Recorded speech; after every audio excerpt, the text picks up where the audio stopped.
Hi everybody, and welcome to the Reconnection space. So those of you that have been following know that this is the space where we talk all things reconnection with our true selves, reconnection with feeling good about ourselves, reconnection with our relationships, and that can be any relationship. It can be the relationship with yourself, it can be friends, it can be family, it can be partners, and reconnection with where life is taking us. And I'm really excited today because we've got a change. You'll notice that we've got an extra face on the screen.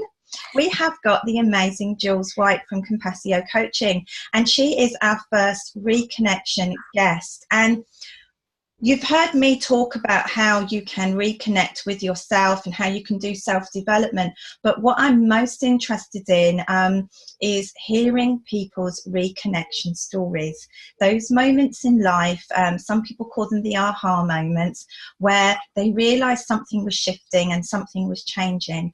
And Jules, we've known each other for about a year now, and she's got an amazing story, real life dragon slayer, been on Dragon's Den and survived, runs an amazing sales coaching company that's doing well, but also has I think quite a beautiful backstory, and I've put her on the spot today because I've asked Jules for you to choose perhaps just your key reconnection moment. But before we dive into that, tell everybody a little bit about yourself and why you decided to join us here in the Reconnection space. Well, hello, and thank you so much for asking me to be a guest. I can't believe I'm your first ever guest. I feel very honoured. So thank you very, very much, Ali. And yeah, we have known each other for a little while now. And I think just in that short space of time, I think we found out quite a lot about each other, which has been very cool.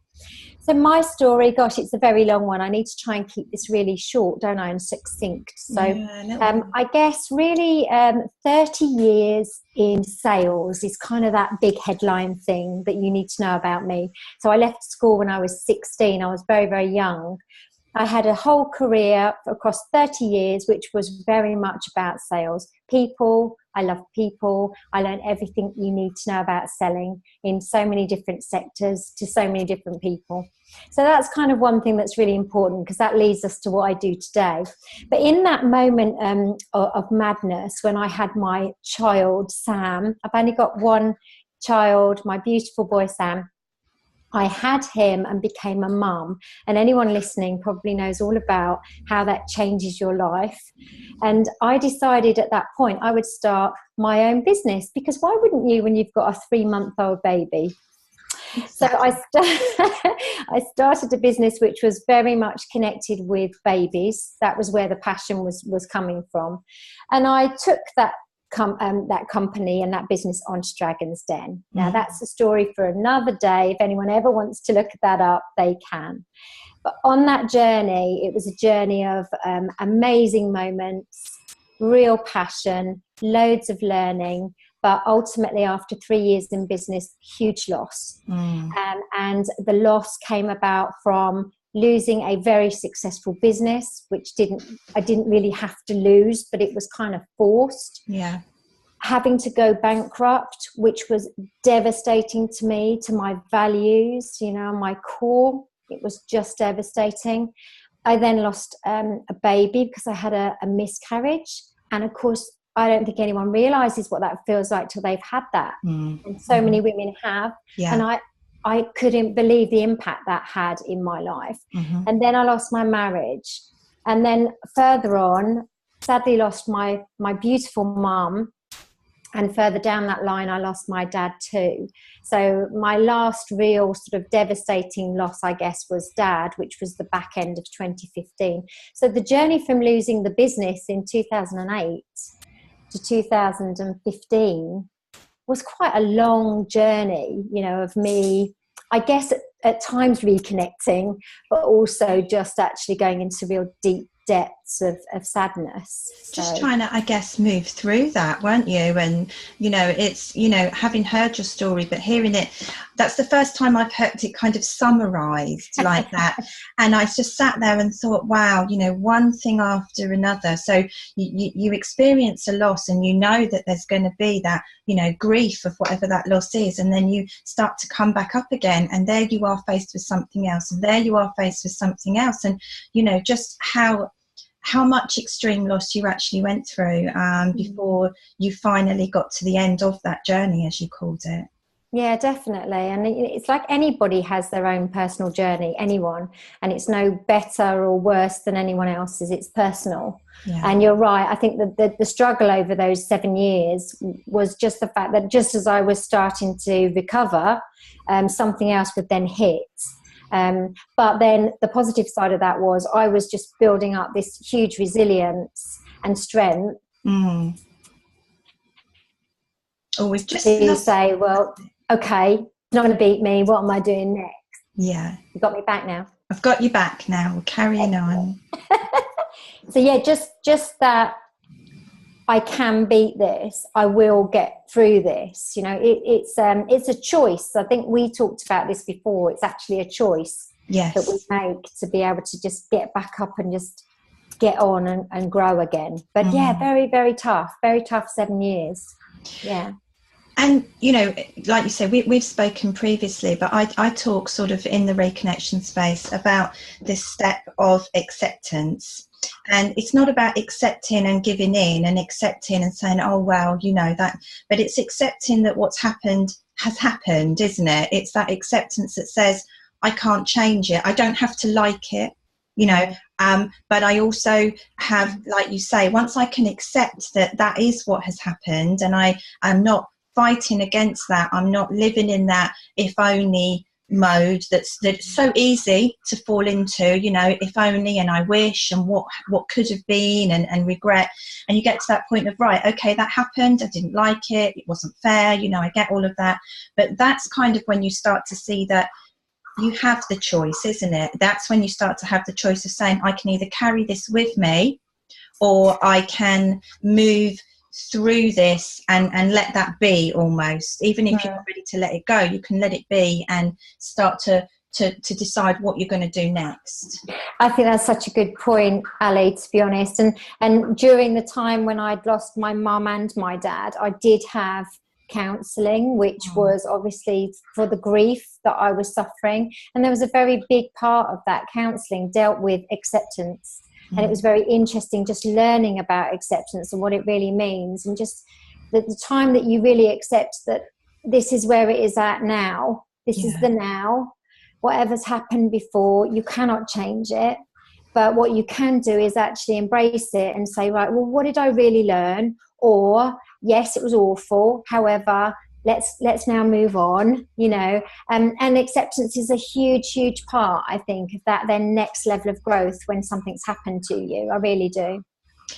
So at the end of that journey, dad's passed away, and finally that journey of loss is over as such. Do you remember a moment when you suddenly thought, right, I need to do something? Or was it that you sort of felt a shift but it's still ongoing? How would you say you sort of got that aha reconnection moment?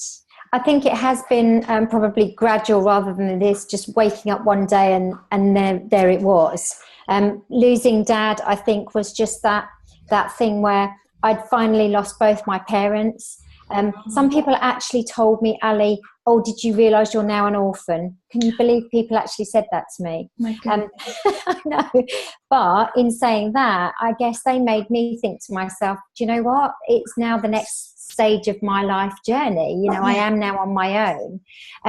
So it's been gradual. One thing that has massively helped me, I think, is the relationship I had with Dad prior to him dying. Because with my mum, she wouldn't talk about death. She wouldn't talk about the fact she had cancer. It was very taboo. I never knew how she felt. That was as clear cut as it was with the loss of my mum. My dad, for 4 weeks, was in the Willen Hospice. And if you're local to Milton Keynes, you'll know the amazing hospice we have here.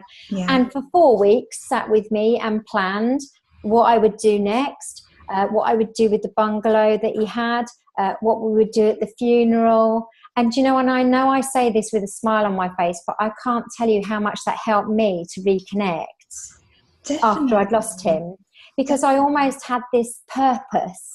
Oh, so now actually I know what I've got to do next, because Dad said, I need to do this, I need to do that. So one of the things was, you need to buy a house. That was very clear. That's what he wanted me to do. I'd been renting for 5 years due to all of the circumstances that had happened.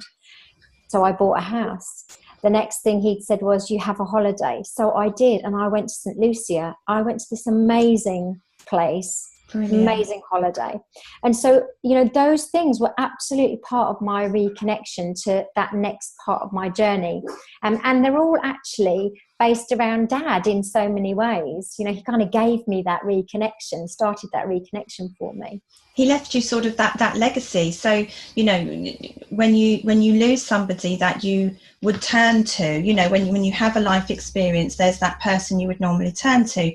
And I know you've spoken before how that was your dad, you know, and suddenly it's your dad that's not there. So the fact that you had that time and he'd almost kind of continued with that guidance after the fact, that must have brought, you know, like you say, the comfort, and allowed you to continue with getting Dad's direction, even though he was no longer physically by your side. I think that's wonderful. And when people, they don't like to talk about death, you know, and you know, I can't imagine what that must be like, you know, to be the person who knows that they're going to pass on, and to sort of start to put those things into place. But on the other hand, it's something that we should talk about, you know, and everyone I speak to who's had opportunity to either talk about it or talk about it afterwards, you know, and take the taboo away from it, have, you know, I haven't met anyone who said it hasn't helped. It's always been a benefit. I agree. And I think with Mum, the reason she was protecting me as her daughter. I know that was why she did what she did, but I found it so much more painful with Mum than I did with Dad, because with Dad it was very open. I knew how he felt. He kept saying to me he wasn't scared about dying. That was really important for me to hear as his daughter. And you're right, he kind of left me these instructions, that Dad being Dad, that was typical of him.